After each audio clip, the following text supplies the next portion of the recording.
right, so just like I did last week for the CSU, I'll be going through several different videos for the UC, kind of covering the same type of information so that you have a clear understanding of how both systems work. So let's go ahead and jump in and get started here. So as you've already heard, the UC includes 9 campuses for transfer, with UC Davis being the most popular for SRJC students, followed by Berkeley and Santa Cruz, and they kind of flip-flop every year as to where students go. It doesn't mean that we don't have students that go down south. We definitely do. The numbers just aren't as high. And poor little Merced. I can say that because I'm from there. We just don't have a lot of students that are interested in Merced. It's actually a great campus. They have a lot to offer students. But our students, it's probably the weather mostly, right? They don't want to be in the heat of the Central Valley. So here we are at, SRJC, and our students kind of stick to the north. So the UCs opened in 1869 with only 10 faculty members and 38 students. And today, 280,000 students. I meant to verify that. That might be a little bit old. So it might be a little bit higher now. And the UCs were part of California's Master Plan for Education. And through the Master Plan, they were given the, support to do academic research.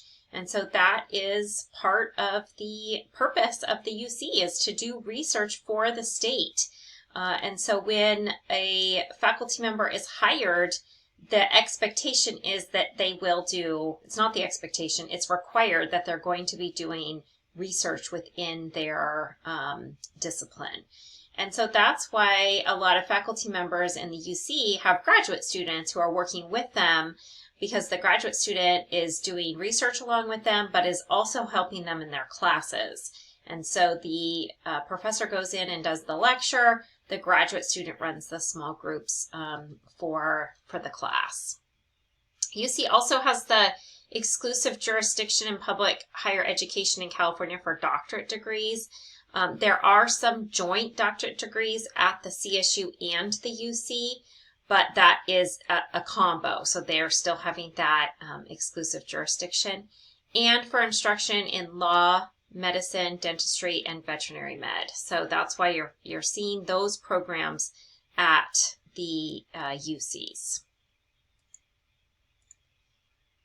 Keep going too fast there. The minimum transfer eligibility requirements, you need that 60 transferable units. There are some UCs that will accept lower division transfer students. However, it's not necessarily by school, it's more by major, and sometimes just depending on the circumstances.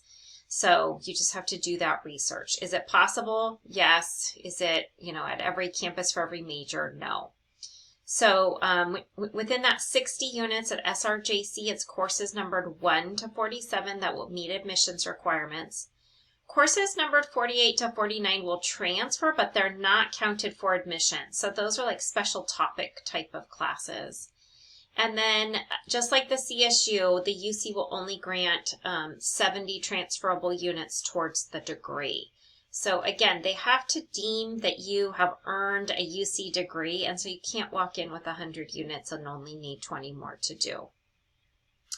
The GE requirements, you don't have to have IGETC done for admissions, which surprises a lot of people. So IGETC is the Intersegmental General Education Transfer Curriculum, and that's why we refer to it as IGETC. I'll be doing a video about that as well, but a lot of students think that that has to be done, and it does not. There are some majors that do require that IGETC be done for transfer students. It's not a lot of them. The biggest one is for UC Berkeley College of Letters and Sciences. You do have to have IGETC completed, or you have to complete their GE requirements. But for most students, it makes more sense to do IGETC because then that would be accepted more broadly at the other UCs. If you don't finish IGETC, then you have to meet admissions requirements for general education, which are 7 UC transferable GE courses. And we put here for high majors because it just makes more sense if you're a bio major that you'll be, focusing more on major prep and not so much on general education. So those 7 courses include 2 courses in English composition. It doesn't mean that it has to be an English class. So you can have English 1A and then you can have like Philosophy 5, and I'll show you that on the GE sheet, which ones would count. You have to have a transferable math class, and then you have to have 4 additional courses from at least 2 of the following disciplines. So arts and humanities, social and behavioral sciences, physical and biological sciences. And let's go back to that bio example. If you're a bio major, you're completing lots of courses within physical and biological sciences. So that takes care of 3 of the classes. Now you need 1 more class. So that could be Art 2.1. It could be Psych 1A. It could be Humanities 6. It could be Econ 1. So you have lots of choices as to what other class to take to meet that one last requirement. Okay.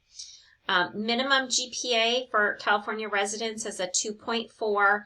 However, we see very few students being admitted at a 2.4, especially for campuses like Berkeley or LA. We've asked, why do you put it so low when you don't admit students there? And what the colleges said was that they're giving it for the student who maybe went to school 10 years ago. Let's say they went to the University of Texas. The University of Texas doesn't do grade forgiveness, so they have a bunch of D's and F's. They've come back and now they're a 4.0 student, but they can't get that GPA to go up very high. And so, it's at a lower threshold. So it is for that student. UC Berkeley said they would still not admit the student at a 2.4. So just get that GPA as high as possible. The realistic transfer selection criteria, you need that 60 UC transferable units done, as much lower division major prep completed as possible, if not all of it. Having IGETC done, or at least the 7 required GE courses that we just went over, and then at least a 3.0 or higher for California residents. So the, kind of the rule of thumb is if you're applying to Santa Cruz and Davis, Riverside, you can be at a 2.8, even a little bit lower for Santa Cruz. But if you're looking at Berkeley, San Diego, LA, you really need to have the higher the GPA, the better, just to make yourself as competitive as possible. And then you're going to meet those lower threshold campuses as well. So what you need to be doing, your highest priority should be on completing courses for your major. So if you don't know your major yet, that's really what your focus needs to be is, okay, what am I going to major in? What do I want to do for UC transfer? If you're trying to, move on from the JC in 2 years, then this really needs to be top priority for you. If you're not in a huge hurry, then, you could take a year to figure that out. But my recommendation is that you do it sooner than later. The UCs typically select applicants who are most prepared for their majors. They don't want you coming to them having to do lower division courses that their admitted freshmen and continuing sophomores are doing. They want you going into upper division courses so that you can focus in there and get done and move on. It's all about time to degree. How long is it going to take you? Because they're wanting to get the next student in, okay? And then, as I've already mentioned, you don't have to have IGETC completed for admission in most cases, but you do have to have general education done in order to graduate. Now, once you're there, you wouldn't follow IGETC because that's a community college, requirement. So you would follow the specific GE requirements of the UC that you're at, okay?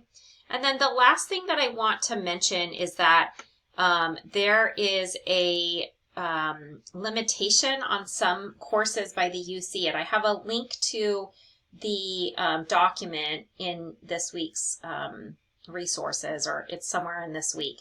And so what that sheet tells you is if you take Child Development 10 and then the next semester you take Psychology 4, The UC says, those two classes are too close together in content and they will only give you credit for one of them. So you're not going to get 6 units, you're going to get 3 units. It's not a huge list of courses, but it is something that you need to be aware of, because if you're right at 60 units and then you did the Child Development 10 and Psych 4, you're actually at 57 for the UC. So keep that in mind. Take a look at that document.